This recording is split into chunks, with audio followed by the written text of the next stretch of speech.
Good morning, everyone. It's really a pleasure to be here. I was a student at FH as well, so it's really special each time I get to come back.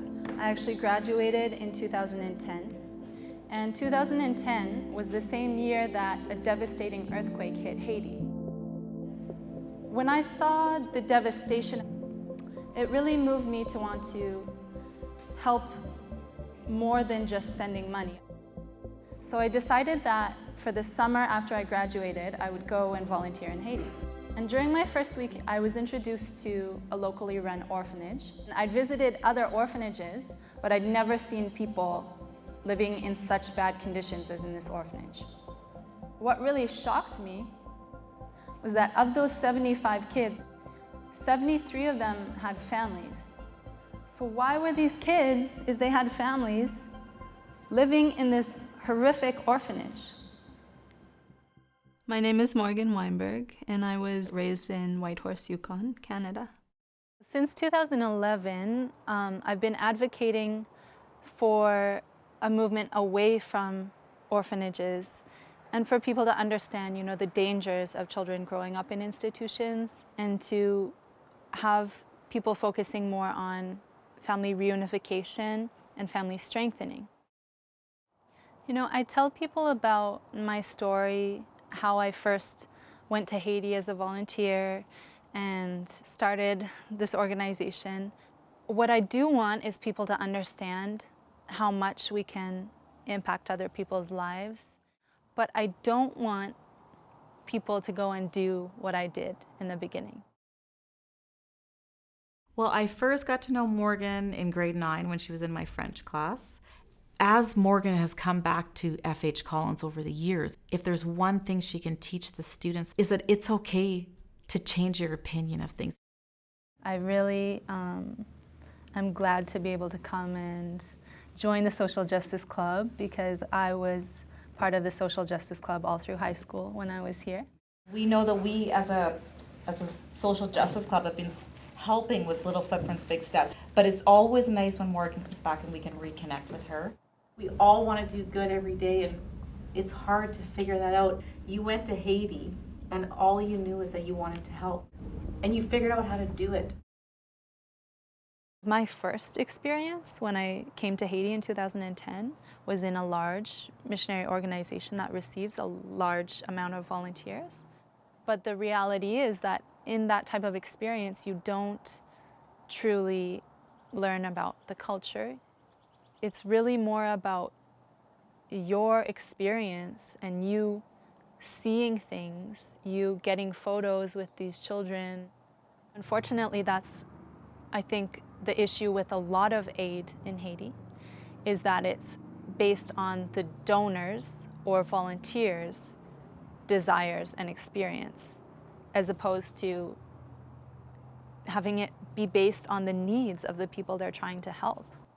Last time she was with our Social Justice Club, she just gave a very important message that if you are going to travel after high school, ask yourself, what are the reasons you're going to volunteer for?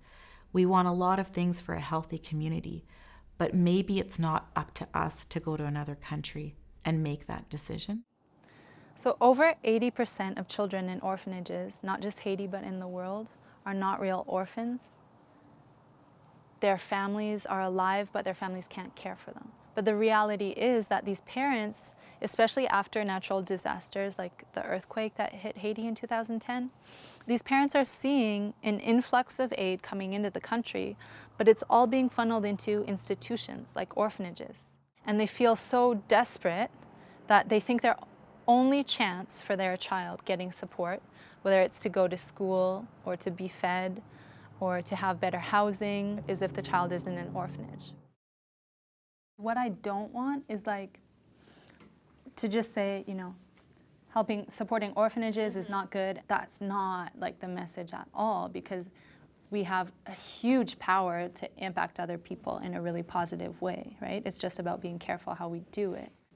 People visiting orphanages, and people don't realize it's not actually good for the kids. Because imagine the organization I went with was taking hundreds of volunteers every week to go and sit for a few hours with these kids and then we leave. For the volunteers, it's like life-changing experience because you had this connection with those kids and you'll always remember them. But for those kids, like every single person you start to get a connection with, you feel safe with, they leave. For a small child, that totally like prevents them from developing healthy emotions and attachments. What I witnessed in orphanages in Haiti is a clear example of this, where it's more about the volunteer experience than actually the children's well-being. And it's not to say that that's those people's intent.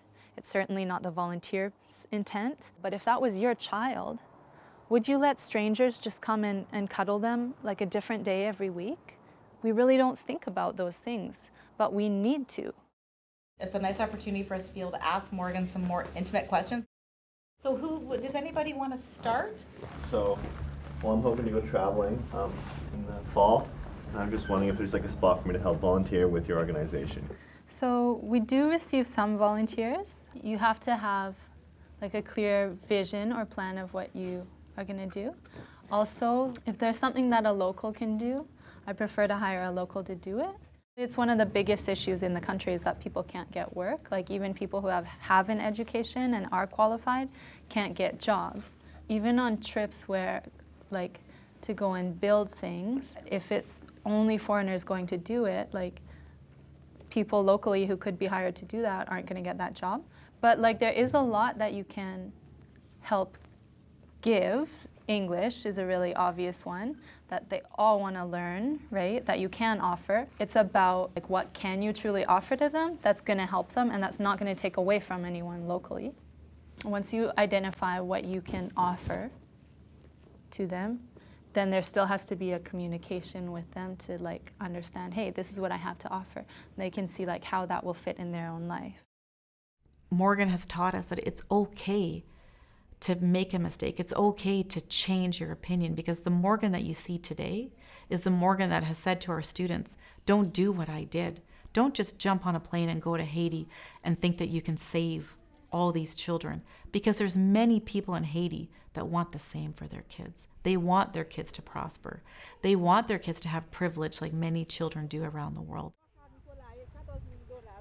It's so important to address needs based on listening to those people who are in need, because they're the experts who know what potential solutions are and who also know how to provide aid in a way that's culturally sensitive and that won't create community problems or social issues.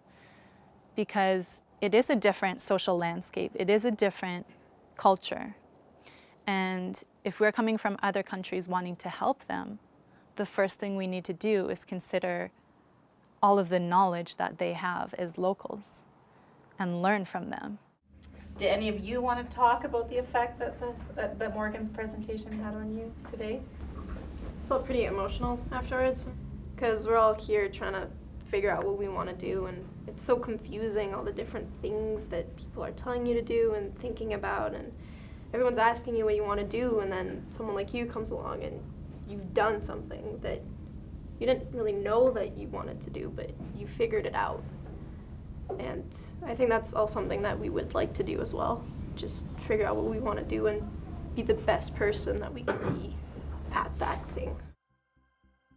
What advice can you give to people who want to volunteer and help children in other countries?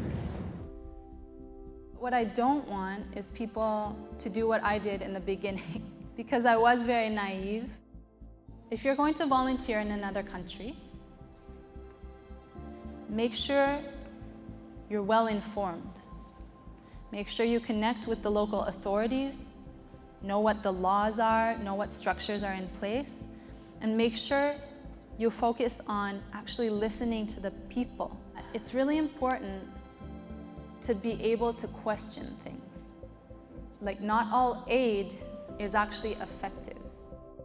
You have to have this level of humility where you can admit it if you're making a mistake, or where if you realize you're involved with something that isn't actually doing good, you're willing to try and change what you're doing so you are actually helping. I've grown a lot myself. I've learned a lot about Haiti, about international aid, about child protection. Not everyone needs to go through all that I went through to learn that.